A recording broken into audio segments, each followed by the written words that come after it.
안녕하세요. 명화로 배우는 여성미술사 수강생 여러분. 지금부터는 7강 2편 프리다 칼로의 작품 세계를 살펴보도록 하겠습니다. 이번 장에서는 본격적으로 프리다 칼로의 작품들을 살펴볼 건데요. 프리다 칼로의 인생은 정말 많은 미스터리적인 요소들도 있고 숙명적이라고 할 수밖에 없는 너무나 불행한 운명을 타고났기에 그녀는 태어나면서부터 죽음을 맞이하는 순간까지 육체적 고통, 정신적 고통이 끊이지 않았던 삶을 살았습니다. 이렇게 슬프고 한스러운 인생을 예술로 극복한 그녀의 예술 세계를 이번 장에서는 살펴보면서 정말 존경하지 않을 수 없는 프리다의 예술 세계 한번 보도록 하겠습니다. 조금 전에 프리다 칼로의 생애 초반기, 우리 디에고 리베라하고의 결혼하는 시점까지 봤다면, 이번 장에서는 디에고 리베라하고의 결혼 생활 중에 본격적으로 작가로 활동하는 프리다 칼로의 모습입니다.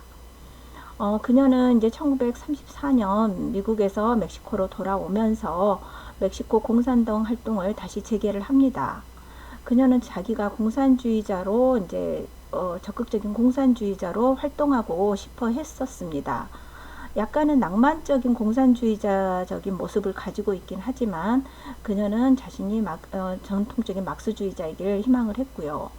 1937년에는 그녀에게 10월 혁명의 주역이자 제4 인터내셔널 지도자였던 트로츠키가 그녀의 집에 트로츠키 부부가 오면서부터 트로츠키하고의 연인 관계를 잠시 갖습니다. 이때 레온 트로츠키에게 바치는 자화상이라는 그림을 트로츠키 생일 선물로 사랑을 담아라는 헌시를 같이 담아서 줍니다. 이미 디에고 리베라라는 남편이 있는데도 자기 집에서 좀 나름대로는 대범하고, 혹은 디에고 리베라가 너무나 많은 연문을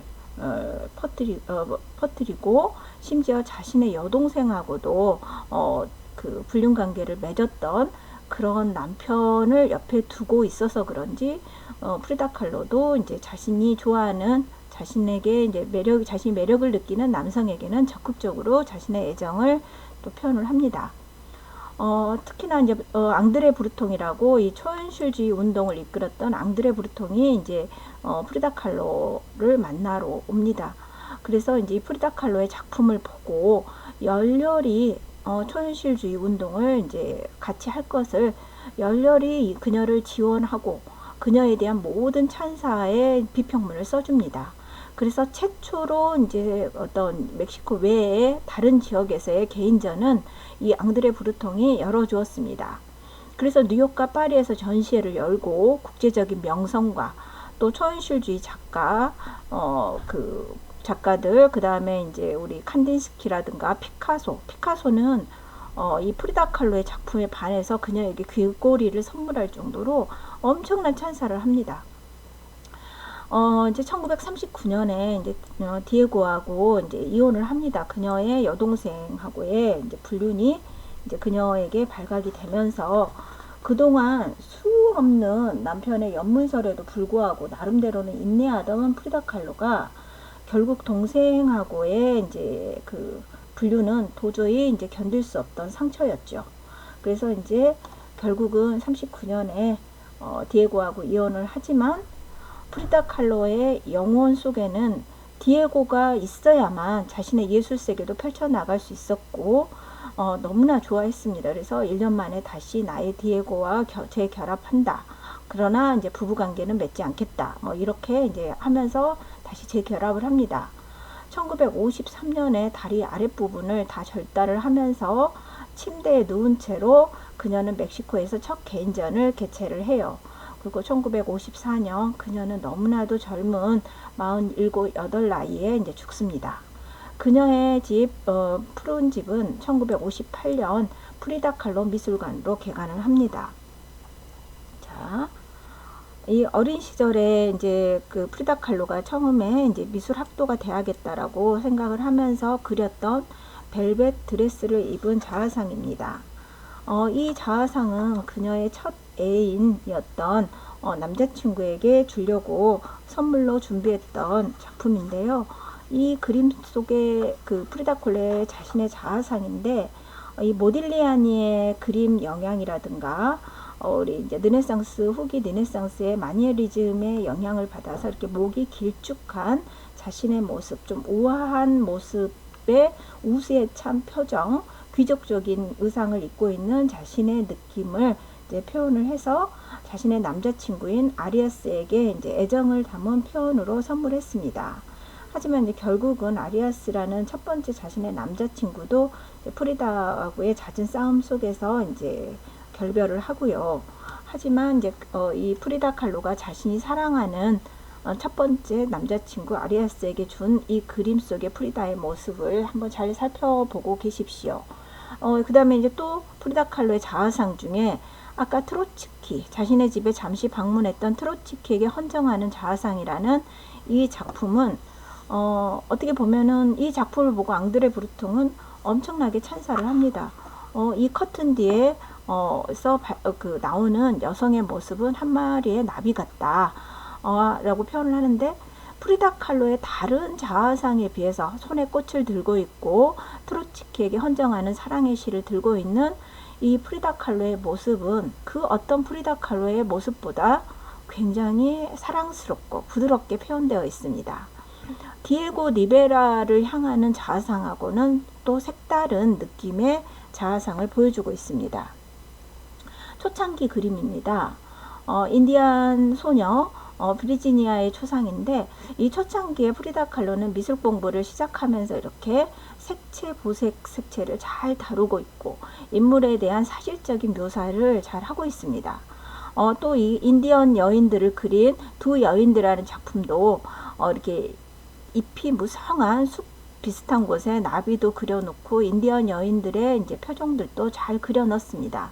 이런 사실적인 표현은 프리다 칼로가 어려운 집안 환경을 돕고자 아버지 사진관에서 일을 도우면서 세피를 통해서 조금 이제 섬세한 그 묘사를 통해서 사진 수정 기술을 함께 했던 덕분이라고 보고 있습니다. 버스라는 이 작품은 프리다 칼로 작품 중에 이제 프리다 칼로가 자신의 이제 전철 사고를 표현한 작품인데요. 여기서 보이는 프리다 칼로가 가운데, 여기도 인디언의 여성을 가운데다 넣어놓고 이렇게 약간 이쪽은 돈주머니를 쥐고 있는 유럽 사람들, 미국인 남성 같은 사람들, 인디언 여성은 맨발 차림입니다. 이렇게 버스라는 작품을 통해서 자신이 사고를 당했지만 디에고의 벽화에 자주 등장하는 어떤 그 멕시코 인디언들의 어떤 일상들, 멕시코 민족들만이 보여줄 수 있는 어떤 그런 전개 사항들을 이 그림 안에 표현하고 있습니다. 세 번의 유산이라는 이 세 번째 유산을 하고 나서 그렸던 작품인데, 헨리 포드 병원이라는 작품입니다. 아이를 잃은 세 번이나 유산한 그 프리다 칼로는 이제 자신이 이제 어쩔 수 없이 아이를 유산할 수밖에 없는 자신의 몸을 이렇게 처참하게 표현을 했는데요. 제가 봤을 땐 프리다 칼로는 굉장히 아이를 많이 원했던 모습 같습니다. 그래서 우리는 이 그림 속에서 굉장히 흥건하게 고인 피를 통해서 약간의 공포심마저 들고 있는데요. 그녀는 앞으로 자신이 그려나갈 그림의 형태를 이 그림을 기초로 이제 잡은 것 같습니다. 그림의 이제 구성 자체가 위아래로 좀 나눠져 있으면서 넓은 지평선을 축으로 어색한 옹근법이 되어 있는 특징을 보이고 있고요. 색채는 민속 종교화, 아즈텍 문화에서 보여줄 수 있는 민속 종교화 형식과 기법을 따르고 있지만 어떤 표현 기법은 초현실주의 기법을 또 따르고 있습니다. 여기서 보면은 자신을 중심으로 죽은 아이, 달팽이관, 그 다음에 골반뼈, 그 다음에 의사의 수술 기구 같은 이런 것들이 놓여 있는데, 이 유산의 경험은 여성만의 경험이고 고통들입니다. 프리다의 고통, 이 그림을 통해서 유산한 이 그림을 통해서 여성의 고통은 여성들만이 경험하는 그 공통된 경험일 것이고, 이 경험은 인간이라면 이러한 고통으로 확장될 수밖에 없습니다. 자, 프리다는 이렇게 아이를 잃은 이후부터 아이를 낳을 수 없는 자신의 몸에 대해서 자신의 자아상 옆에 인형이라든가 원숭이, 개 이런 애완동물들을 그려 넣음으로써 프리다는 이렇게 아이에 대한 애증을 같이 표현하고 있습니다. 자, 유모와 나는 프리다가 아주 어렸을 때 엄마가 이제 프리다가 태어난 이후에 연이어 바로 동생을 낳았기 때문에 프리다 어머니는 우울증도 앓고 있었고 어린 동생을 돌봐야 되기 때문에 프리다를 인디언 유모에게 맡겼다고 합니다. 하지만 인디언 유머는 프리다에게 차가운 느낌으로 다가왔었나 봅니다. 그래서 이렇게 얼굴이 이렇게 마스크를 쓴 유머의 모습과 자신은 비록 몸은 어린애지만 얼굴은 이렇게 이제 어른인 프리다의 모습 속에서 유머의 젖을 어떻게 보면 빨고 있는 모습입니다. 이렇게 굉장히 어머니에 대한 어머니 정에 대한 그리움도 많이 가져 있고 자신도 어머니가 되고 싶어 했던 자신의 어떤 내면의 욕망이 이렇게 표현되고 있습니다. 물이 나에게 준 것, 이 그림을 보고 앙드레 브레통이 열렬히 프리다의 그림을 찬양을 했는데요. 이 그림 이후로 이제 프리다 칼로를 초현실주의 작가 대열에 이제 대부분 넣고 있는데 프리다 칼로는 초현실주의자로 명명되는 걸 그렇게 원하지 않았다고 합니다. 자신의 몽환적인 분위기로 욕조에 담긴 이제 자신의 꿈들을 여러 형태의 꿈들을 그림 속에 집어 넣었는데요. 사물의 위치, 공간, 여러 형태들을 병치시키는 특징들이 초현실주의의 대표적인 특징이었고요. 무의식의 세계, 초현실주의적인 세계, 어떤 그런 자신의 무의식의 세계가 곳곳에 다 등장을 합니다. 이러한 작품의 형태는 전형적인 초현실주의 운동을 지향하는 작가들의 형태였고요. 프리다 칼로는 나는 초현실주의를 알지 못했고 내가 생각하는 그림에 대한 것을 나는 이렇게 그림으로 표현해서 그려 넣었다라고 얘기하고 있습니다. 다음은 이제 도로시 헤일의 자살이라는 작품인데 이 도로시 헤일이라는 이제 사람이 자살하는 장면을 3단계로 표현하고 있는데 얼굴은 어딘지 모르게 프리다 칼로 자신의 모습으로 변환되어 있습니다. 이 마돈나가 또 열렬한 프리다 칼로 작품의 소장자였는데요. 원숭이와 자아상이라는 이 작품을 마돈나가 소장을 하고 프리다 얼굴과 이 그림을 모티브로 해서 자신의 앨범 홍보 디자인으로도 활용을 했습니다. 꿈이라는 작품입니다.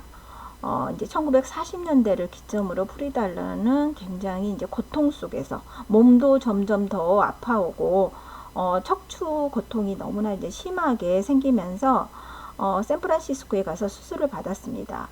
이때 당시에 디에고와 이혼 후 고독과 고통을 함께 느끼고 있었고 디에고 생일날인 12월에 다시 재결합했으나 디에고는 여전히 또 불성실한 남편이었고 그녀에게 끊임없는 정신적 고통을 제공을 했었습니다. 이 시기에 그린 작품이 꿈이었는데 이 꿈은 또한 전형적인 초현실주의 작품으로 뭔가 구름 위에 떠 있는 침대 위에 해골의 모습이 이렇게 이제 보입니다. 자신이 누워 있는 포즈하고 똑같이 해골의 모습이 띄어 있는데 공간 공포증에 걸린 환자처럼 빈 공간을 왠지 허용하지 않는 나뭇잎 뭐 이런 것들이 같이 표현되어 있습니다. 어떤 그 멕시코에서는 이런 나뭇잎에 새싹이 돋아나면 새 생명을 얻는다라는 그러한 이제 전설이 있다라고 합니다. 다음은 부서진 기둥이라는 작품입니다. 너무나 처참해서 얼굴에 이렇게 못이 다 박혀 있고요. 눈물이 범벅이 되어 있습니다. 그녀는 다 부서진 자신의 척추 수술을 여러 번 받았었는데요. 프리다 칼로는 32번이나 넘는 외과 수술을 받았고 3번의 유산을 했었고 또 남편의 엄청난 불륜, 그녀가 또 꿈꿨던 혁명은 그녀가 몸담았던 혁명의 세상은 또 혁명이 이루어진 이후의 세계는 너무나 달랐고 주체적으로 살고자 하는 그녀의 의지는 곳곳에서 상처로 다가올 수밖에 없었습니다. 부서진 척추, 이오니아식 기둥이 이렇게 이제 받치고 있는데요. 기둥 또한 심하게 부서져 있어서 겨우겨우 버티고 있습니다. 정형외과용 코르셋을 내부 장치가 이를 지탱해주고 있는 모습으로 잿빛 하늘 아래 꼿꼿이 서 있는 부서진 육체, 텅 빈 사막의 우수한 갈라진 틈에서 반복되고 있습니다. 여기서 그녀는 죽어가고 있는 모습이 아닌, 비록 울고 있지만 굳게 담은 입술을 통해서 강한 의지를 보여주고 있습니다. 예수의 고통을 상징하는 듯한 느낌, 또 몸에 찔린 육체적 고통과 상처를 드러내고 마치 인간의 구원을 위해 자기를 희생하는 이미지를 주고 있습니다. 자, 뿔이라는 작품은 자신의 몸이 식물에, 대지하고 연결이 돼서 이렇게 대지의 신으로 이렇게 혼합된 모습을 보여주고 있습니다. 자, 생명의 꽃이라는 작품입니다. 생명의 꽃, 또 태양과 생명, 이 비슷한 시기에 이제 제작이 됐었는데요. 어떤 아즈텍 문명에서 보여주는 다양한 민속적인 생명, 그 강인한 생명력을 표현하려고 했던 작품입니다. 여성의 자궁을 상징하는 꽃봉오리, 이렇게 나팔관 같은 게 보이고 자궁 같은 게 이제 연상이 됩니다. 이러한 꽃봉오리에 남성 생식기 모양의 한 물체가 돌출되어 있습니다. 가운데 여기서는 신비한 광선이 나오고 있고, 이거는 뭔가 이제 이러한 생명의 꽃을 통해서 생명이 잉태된다라는 것을 이제 설명하려고 하는 것 같습니다.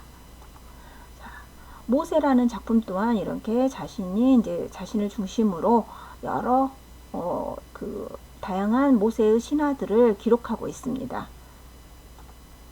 자, 자연과 인간에 대한 총체적인 시각을 보여주고 있는 작품, 우주 멕시코 나, 그 다음에 이제 디에고 숄로틀이라는 작품입니다. 여기서 보면은 숄로틀은 그 프리다 칼로가 키우던 개가 이렇게 편안히 잠들고 있는 모습인데, 어떤 아즈텍 문명을 상징하는, 여기도 이렇게 대각선으로 이제 나눠져 있고요. 두 태양이 있고요. 우주 위대한 자연은 프리다 칼로를 안아주고 있습니다. 자연의 모신, 그 다음에 이제 멕시코를 상징하는 다양한 선인장들이 곳곳에 피어 있습니다. 프리다 칼로를 이렇게 품어 안아주고 있고, 프리다 칼로는 그녀의 말썽쟁이 남편 디에고를 품고 있습니다. 그 다음에 이제 위대한 우주, 전 우주의 섭리가 이 모든 자연을 포함한 프리다와 모두를 다 안아주고 있습니다. 이러한 이제 음양 신화처럼 고대 아즈텍 문화에서 나오는 도상을 여기서 보여주고 있는데요. 우주 만물이 하나임을 보여주고 있습니다. 이 그림을 통해서 아즈텍 신화 속에서 프리다는 훨씬 더 편안함을 느끼고 서구 문명보다 자신은 멕시코적인 요소를 훨씬 더 강하게 띄고 싶어하는 그녀의 심리 상태, 그 다음에 이제 그녀가 어쩔 수 없이 남편을 받아줄 수밖에 없는 그녀의 심리 상태가 우주의 심리 상태하고 결부돼서 표현하고 있습니다. 자, 거의 이제 프리다가 죽기 얼마 전에 이제 그렸던 작품입니다. 막시즘에 병든 자에게 건강을 주리니, 목판의 유체로 표현했습니다. 프리다 칼로의 생애 작품이 페미니즘적 의미를 가지고는 있으나, 프리다는 스스로를 그렇게 정체화하지는 않았는데도 우리가 프리다를 설명할 때는 항상 페미니즘과 연관해서 이야기할 수밖에 없습니다. 자, 마지막 작품입니다. 프리다 칼로의 이제 정물화 중에 특히나 멕시코인들이 즐겨 먹었던 수박 그림입니다. 이 수박 그림을 마지막으로 이제 프리다 칼로는 47세의 젊은 나이로 이제 폐색전증이라는 폐렴으로 이제 죽게 됩니다. 칼로는 마지막에 일기장에 이 외출이 행복하기를, 다시는 돌아오지 않기를 하고 이렇게 썼지만, 수박 그림에 비바라 비다, 인생 만세, 이렇게 쓰고 있습니다. 그녀는 이렇게 찬란하게 생을 마지막에 이렇게 찬란하게 마무리를 하지만, 우리의 삶이여 만세 찬양하고 이렇게 자신의 고통스러운 삶을 마무리합니다. 다시 돌아오고 싶지 않다라는 속내를 일기에 밝히면서도 그녀는 그래도 생은 기쁨이었고 멋진 인생이었다, 삶은 참으로 찬란했다라고 비바라 비다라는 글씨를 수박에 써 넣었습니다.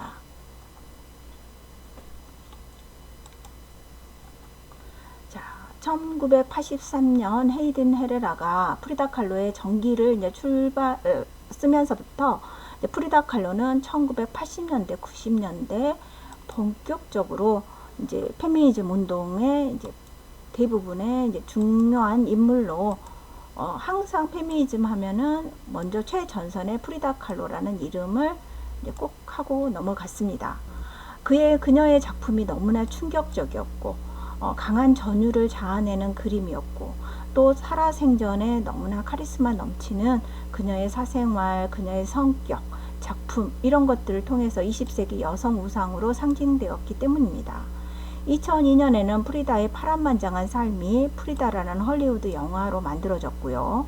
2005년에 출간된 프리다 칼로의 그녀의 이제 내밀한 일기, 프리다 칼로의 일기 한편의 은밀한 자아상이라는 이 글이 이제 전 세계 언어로 번역되면서 프리다 칼로는 전 세계 여성 중에서 가장 사랑받는 여성 작가가 되었습니다. 우리 이제 다음 8강에서는 이 프리다라는 영화하고 프리다 영화에 나오는 다양한 장면들에 나오는 그림들을 또 한번 살펴볼 것입니다. 자, 이상으로 7강 2편을 마무리하고 8강에서는 프리다 칼로의 이제 자아상을 중심으로 남은 작품들 몇 점을 더 살펴보고요. 영화 프리다의 영상들을 같이 보도록 하겠습니다. 자, 이상으로 수업을 마치도록 하겠습니다. 감사합니다.